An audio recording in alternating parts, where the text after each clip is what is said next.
Hi,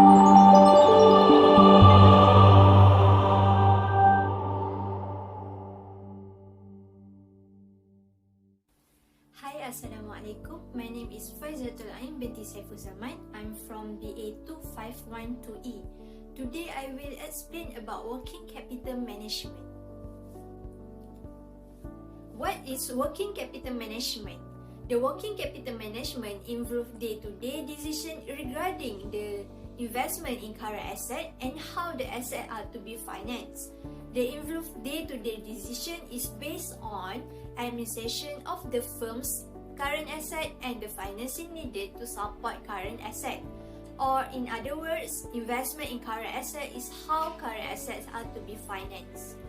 Other than that, we also should concern with managing the firm's liquidity. Thus, it involves making decisions regarding the appropriate level and mix of current asset and the appropriate level and mix of the current liabilities. For the primary purpose of working capital management are to review alternative strategy for investing in working capital and discuss alternative strategy for financing. Decision in these two areas will affect both a firm liquidity and its expected return to return and hits its market value. Next is policy of working capital management. As we know, the objective of managing working capital is to achieve risk-return trade-off that maximize the value of the firm, such as current assets must be available at all times to support the firm's operation while maintaining its holding to a minimum amount to reduce investment. Here is the cost of financing. There are three basic policies that the company can adopt. There are relaxed policy, restricted policy, and moderate policy. The first one is relaxed policy.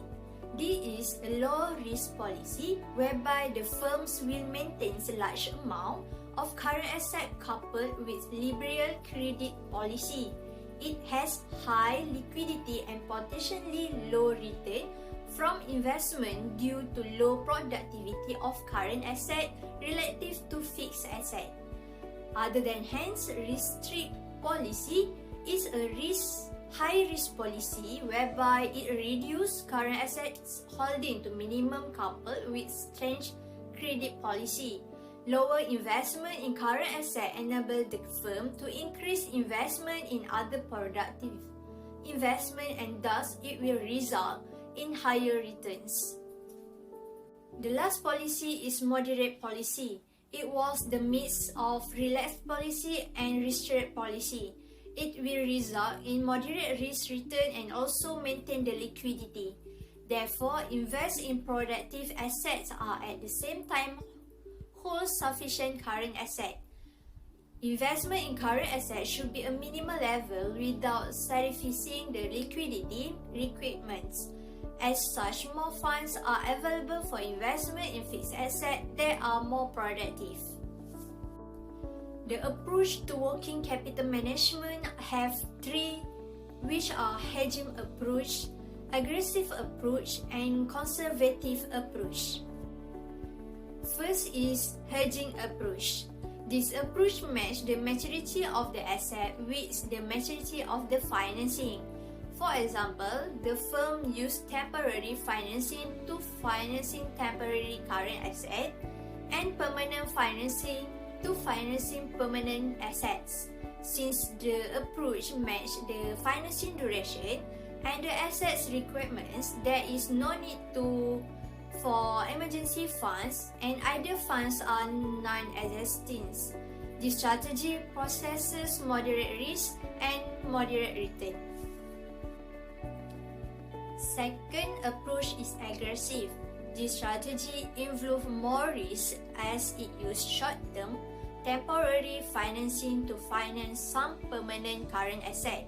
In this plan, a firm would finance all the fixed asset with long-term financing, but only a portion of the permanent current asset would be financed in long-term.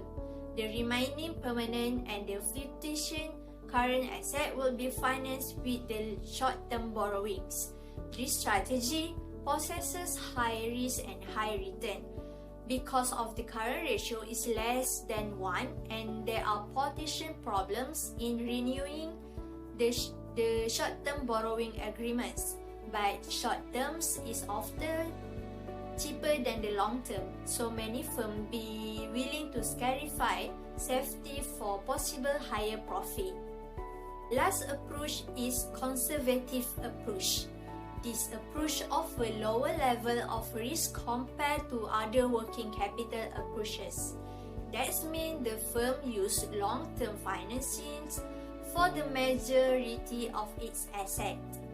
Therefore, the firm ensures of the availability of funds even during period of tight money supply. Most of the times, the firm will have excess liquidity, and this reduces the need for temporary financing, as it results in lower risk of technical insolvency.